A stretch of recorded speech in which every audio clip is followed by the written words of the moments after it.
Sugar का जो जख्म होता है वो किसी भी बूटी से नहीं बढ़ता है, मगर ये एक ऐसी बूटी है इकलौती जो उसको ये भर सकती है। अगर किसी के बालों में सिकरी है, बाल सफ़ेद होने लग गए हैं, गंजापन आना स्टार्ट हो गया है, तो आप इसके रस को सरसों के तेल में मिला के लगाइए।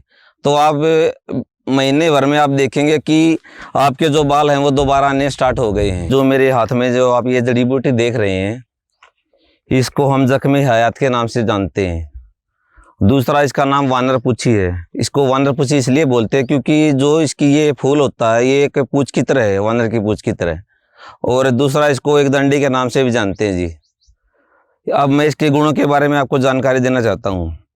इसकी जो तासीर है इस बूटी की वो ठंडी होती है। जो अल्सर होता है, आपको भी पता है कि अल्सर एक भयानक बीमारी है। हाथों में जख्म हो जाते हैं, लैट्रिन से खून आना स्टार्ट हो जाता है, मगर ये जो जड़ी बूटी है एक चमत्कारी रूप का काम करती है अल्सर के ऊपर।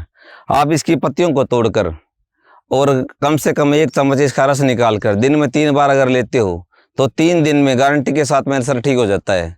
दूसरा, अगर किसी के बालों में सिकरी है, बाल सफ़ेद होने लग गए हैं, गंजापन आना स्टार्ट हो गया है, तो आप इसके रस को सरसों के तेल में मिला के लगाइए। तो आप महीने भर में आप देखेंगे कि आपके जो बाल हैं वो दोबारा आने स्टार्ट हो गए हैं। और सबसे उत्तम इसका जो प्रयोग है वो है प्लेटलेट्स के ऊपर। जैसे आप सभी जानते हैं कि पीछे जब डेंगू बुखार चला था उस टाइम पे लोगों में त्राही त्राही मच गई थी, क्योंकि प्लेटलेट सबके डाउन होने स्टार्ट हो गए थे। अब जो ये जड़ी बूटी आप देख रहे हो जख्मी हयात, अगर आप इसको 10 ml की मात्रा में दिन में 3 बार 3 दिन लेते हो तो आपके प्लेटलेट्स 100% ही पूरे हो जाएंगे। दूसरा, इसका नाम जैसे जख्मी हयात क्यों पड़ा, क्योंकि ये जख्मों को भरने वाली बूटी होती है। जैसे गैंग्रीन का है, जो जैसे शुगर का जो जख्म होता है वो किसी भी बूटी से नहीं बढ़ता है, मगर ये एक ऐसी बूटी है इकलौती जो उसको ये भर सकती है। आप इसका रस निकालिए और जो इसके पत्तों की लुगदी है उसको आप रस के साथ में मिला के जख्म पे लगाइए। जो शुगर के जख्म भर नहीं रहे होंगे उसको ये आराम से भर देगी। तीसरा, जैसे कि आप जानते हो किसी को दस्त लग जाते हैं और किसी भी दवाई से अगर वो ठीक नहीं हो रहे हैं तो वो इसका रस पीने से बिल्कुल ठीक हो जाते हैं। तीसरी बात, ये एक खून सफा भी है। खून सफा जैसे किसी को फोड़े, फुंसी, दांत खुजली जो हो जाते हैं, अगर इसका हम रस रेगुलर लेते हैं 20 से 25 दिन तो वो बिल्कुल सही हो जाते हैं। अगर किसी को चेहरे पे जैसे झाइयाँ पड़ गई हैं या कील मुहासे जो हो गए हैं, अगर हम इसका रस लगाएंगे तो बिल्कुल आपका चेहरा जो है गुलाब की तरह खिल उठेगा। तो ये जो जड़ी बूटी आप इसको गौर से देख लीजिए।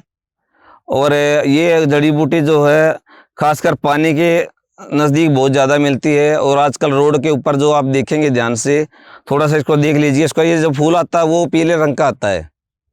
आप इसको कहीं भी ढूंढ के और इस्तेमाल कीजिए। अब मैं आपको बताऊंगा कि इसका जो रस हम निकालते हैं वो किस प्रकार से हम निकाल सकते हैं। देखिए, वैसे हम अगर इसको तोड़ते हैं तो ये आसानी से टूट जाती है, ठीक है। अगर ये हथेली पे रख के इसको ऐसे करेंगे, इसको मसलेंगे तो इसका रस ऑटोमेटिक भी निकल आता है। दूसरा, इसको कोई कुंडी वगैरह में डाल के इसका अगर हम रस निकालते हैं तो वो भी आराम से निकल आएगा। तीसरी बात ये है कि अगर इसको कोई इंसान लेना स्टार्ट करता है तो साइड इफ़ेक्ट इसके 0% होते हैं। और क्योंकि आप सभी जानते हैं कि आयुर्वेद में साइड इफ़ेक्ट का कोई नाम ही नहीं होता है।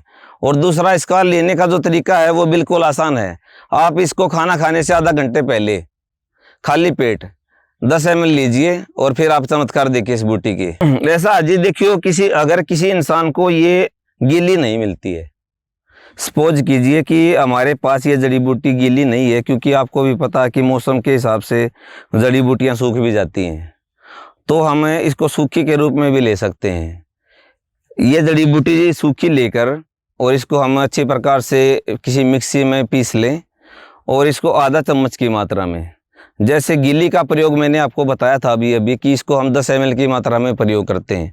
अगर कोई बच्चा है, उसको कोई समस्या है, जैसे मैंने आपको इसका प्रयोग बता दिया कि हम इसको अल्सर में ले सकते हैं, जख्म जिसका नहीं भर रहा उसमें ले सकते हैं, शुगर के जो जख्म होते हैं जो नासूर बन जाते हैं, क्योंकि आपको भी पता है कि शुगर के जो जख्म जो होते हैं वो भरने का नाम नहीं लेते हैं और पैर काटना पड़ जाता है, हाथ काटना पड़ जाता है, तो उसके लिए ये सबसे बेस्ट बूटी है।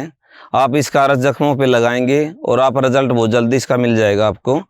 और अगर हम बच्चे को इसको देना चाहें, जैसे बच्चे को अल्सर है, दस्त लगे हुए हैं या कोई भी ऐसी समस्या है बच्चे को, तो हम उसकी एज के हिसाब से 2 ml की मात्रा, 4 ml की मात्रा, 5 ml की मात्रा तक उसको दे सकते हैं। और बड़े के लिए मैंने आपको पहले ही बता चुका हूँ कि इसकी 10 ml की मात्रा होती है।